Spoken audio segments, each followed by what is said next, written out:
अब बहुत सारे लोगों के माइंड में ये बात आती है कि कलश को क्या करना, कलश तो मिथ्यात्व है, ये लोटे क्यों रखना, क्या कारण है। ध्यान रखना, कोई कुछ भी बोले, एक बात सब जने सुनो, चाहे जो संप्रदाय का साधु हो, उस साधु की जब दीक्षा होती है ना, तब उसके चद्दर के ऊपर कलश आका जाता है, ड्राइंग की जाती है, कलश की स्थापना होती है।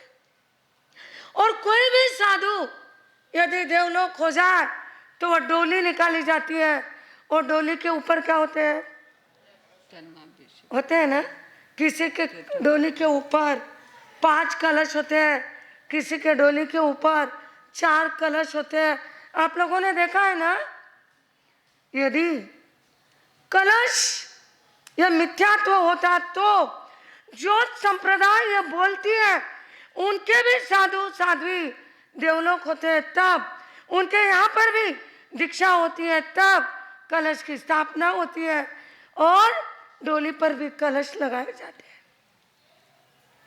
कलश मिथ्यात्व नहीं है, कलश सम्यक्त्व भी नहीं है। कलश ना मिथ्यात्व है और ना सम्यक्त्व है, यह एक चिन्ह है, यह एक शुभ लक्षण है, यह जड़ है, यह चेतन नहीं है। यह जड़ के अंदर ना मिथ्यात्व है और ना सम्यक्त्व है। मिथ्यात्व और सम्यक्त्व हमारे आत्मा में है, आत्मा में मिथ्यात्व और सम्यक्त्व है, मन के भावनाओं में मिथ्यात्व और सम्यक्त्व है। यह जड़ पदार्थों में ना सम्यक्त्व है ना मिथ्यात्व है। यह तो एक शुभ लक्षण है, शुभ चिन्ह है, और उस शुभ चिन्ह को देख करके यदि हम साधना करें तो अपनी मानसिकता भी स्थिर रहती है, और शुभ वाइब्रेशन जो हमारी ऊर्जा, हमारे शब्दों के पुद्गल, पनवना सूत्र में कहा भाषा वर्गना के पुद्गल, यह जब निकलते हैं तो भाषा वर्गना के पुद्गल 14 राजू लोक को स्पर्श करके पुनः हमारे पास आते हैं, और वही भाषा वर्गना के पुद्गल जाकर के इस कलश को स्पर्श करेंगे, और जब कलश को स्पर्श करेंगे तो वह कलश उन भाषा वर्गना के पुद्गलों के द्वारा आपके भाषा में चार्ज हो जाएगा। यह एक शुभ चिन्ह है, और यह शुभ चिन्ह की हम लोगों ने स्थापना की है। और लकड़रा के लिए एक रखी है, कई बोला आप, रिंग, पचकान की अंगूठी। हमारे परम पूज्य गुरुदेव गणेश लाल जी महाराज साहब थे, कोई भी उनके पास में जाता ना तो पहले कहते पचकान की अंगूठी पहन ले। पचकान की अंगूठी का ऐसा होता है, दाएं हाथ में पहनो तो खाओ पियो, और जिम्ने हाथ में पहनो तो खाना पीना नहीं, बंद। और भूल जाओ तो एक नौकार मंत्र का स्मरण करना है। यह पचकान की हुई है। अपन कहते हैं खाते पीते मुक्ति। अचानक यदि मौत आ जाए और अंगूठे आपके हाथ में है तो आप पचकान में देह त्यागोगे, पचकान में आपकी मौत होगी। बहुत बड़ा इसके अंदर साइंस है, वो और कभी बताएंगे। आज अपने को देखना है नेमिनाथ भगवान का जन्म कल्याणक और परम पूज्य हमारे अति उपकारी गुरनी जी महाराज साहब का आज जन्मदिन है, जन्म जयंती है। परम पूज्य प्रभाकर जी महाराज साहब, तीर्थंकर नेमिनाथ भगवान का जन्म कल्याणक। तीर्थंकरों के जन्म दिन को जन्म कल्याणक कहते हैं, और महापुरुषों के जन्मदिन को जन्म जयंती कहते हैं। तीर्थंकर का कल्याण हो गया, वह कल्याण हो गया, इसलिए वह कल्याणक बन गया। और यह अपने जीवन में जय को हासिल हो गए, इसलिए इनके दिनों को जयंतियां कहते हैं। आज जयंती है परम पूज्य गुरु जी महाराज साहब के। भाई जितना कहूँ उतना कम है उनके लिए। क्यों? क्योंकि मैं तो 8 वर्ष और 6 महीने की थी तब उनके चरणों में आ गई। परम पूज्य गुरु जी महाराज साहब की दीक्षा की पहले की बात तो आपको बताएंगे, पर मैं आपको एक स्थानकवासी परंपरा, पूरे स्थानकवासी परंपरा के अंदर, राजस्थानी स्थानकवासी परंपरा के अंदर एक वो साध्वी थी जिस साध्वी ने संतों को दीक्षा दी, संतों को दीक्षा पाठ सुनाया। और एक गुजराती संप्रदाय के अंदर एक साध्वी थी। बस ये 2 साध्वी, पूरे जैन समाज के अंदर ये 2 साध्वियां ऐसी हुई है जिन्होंने साधुओं को दीक्षा दी। बात ऐसी हुई, गुरुदेव का देवलोक हो गया, हमारे उपकारी गुरुदेव मिश्री लाल जी महाराज साहब का भी देवलोक हो गया। संत बहुत कम रह गए, 1-2 संत रहे। गुरु जी महाराज साहब ने कहा बिना संत के संप्रदाय कैसे चलेगी, बिना संत के गुरु परंपरा कैसे चलेंगी। संप्रदाय को तो विलीन कर दिया श्रमण संघ में, पर ये गुरु परिवार और गुरु परंपरा चलेगी कैसे। तब उन्होंने एक संत को उपदेश दे करके, सिखा करके संयम के लिए तैयार किया, संयम के लिए तैयार किया। और यवतमाल के अंदर उनको दीक्षा दे दी, स्वयं ने दीक्षा दी, रजोरन स्वयं ने दिया।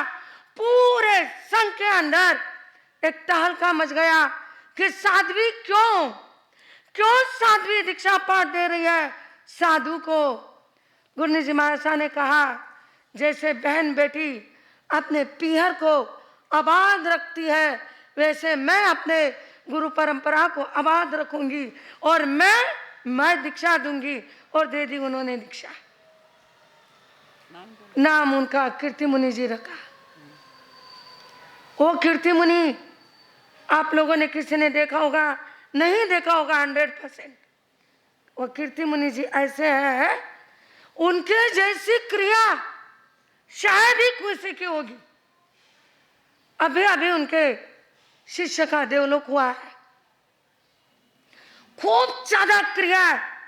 यदि उनके लायक आहार पानी नहीं मिला तो 5 उपास 28 तक कर लेते। पर क्रिया यानी क्रिया, ज्ञान यानी ज्ञान है। उनका चातुर्मास बालाघाट डिस्ट्रिक्ट के अंदर उनका चातुर्मास चल रहा है। परफेक्ट उनका कहाँ चातुर्मास है यह भी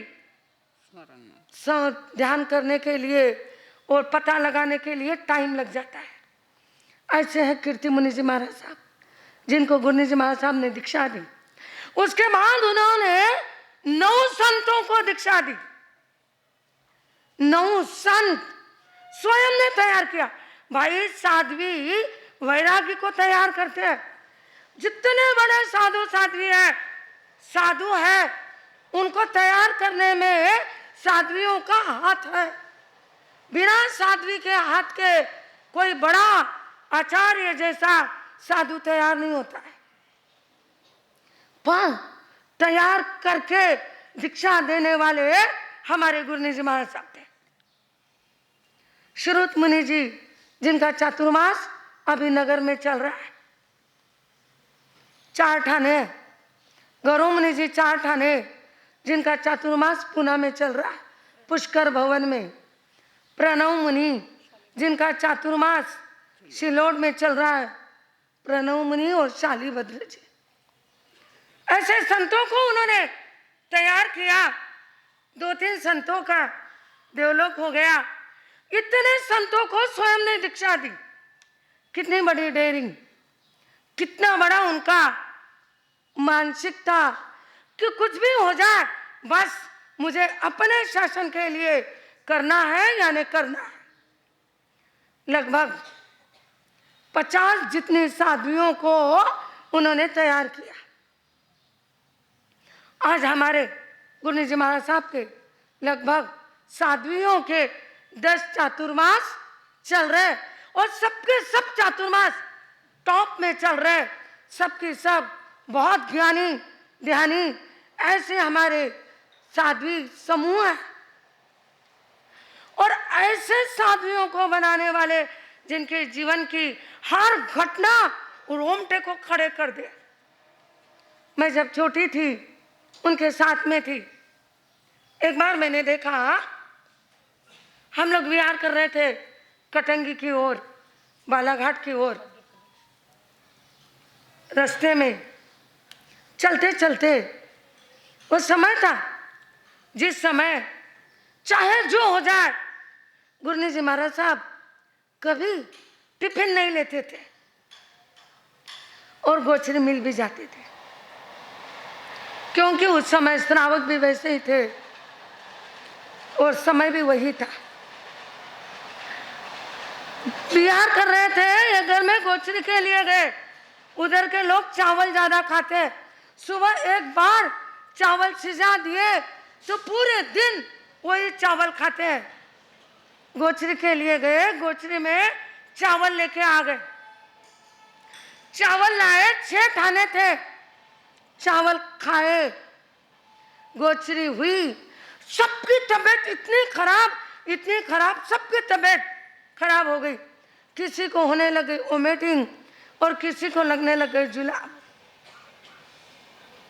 खूब ज्यादा तबीयत खराब हो गई। श्रावकों ने कहा, महाराज साहब इतना जंगल है, ये बूटी बोरी गांव का नाम था, इतना भयानक जंगल, कोई अपने श्रावक नहीं, आप कैसे करोगे? महाराज साहब ने कहा, श्रावक नहीं, मेरा संयम मेरे साथ है, तुम टेंशन मत लो। मेरी शिष्या है, इनके माता पिता ने मुझे सौंपा, इनको कैसे संभालना ये मुझे मालूम है, तुम बेचिंत रहो, कोई चिंता मत करो। उन्होंने इतनी तबीयत स्वयं की भी खराब थी, पर इतनी ज्यादा हिम्मत रखी, 3 दिन तक वहाँ के वहाँ रुक करके तबीयत को ना दवा ना पानी, सिर्फ कोई दवा वगैरह ना लेते हुए भी उन्होंने ऐसी तबीयत कर ली, ऐसी तबीयत सुधारी कि बरोबर सबकी तबीयत सुधर गई। 6 ठानों की मात्र किससे सुधरी? उनकी साधना से, उनके श्रद्धा से, उनकी मनोबल से सबकी तबीयत सुधर गई और विहार कर दिया। कई ऐसे जीवन की घटना है और कई ऐसे प्रसंग हैं जिनके प्रसंग दीक्षा के पहले से लेकर के दीक्षा तक के प्रसंग एक एक कहे तो सुनते रहे और कहते रहे। जिस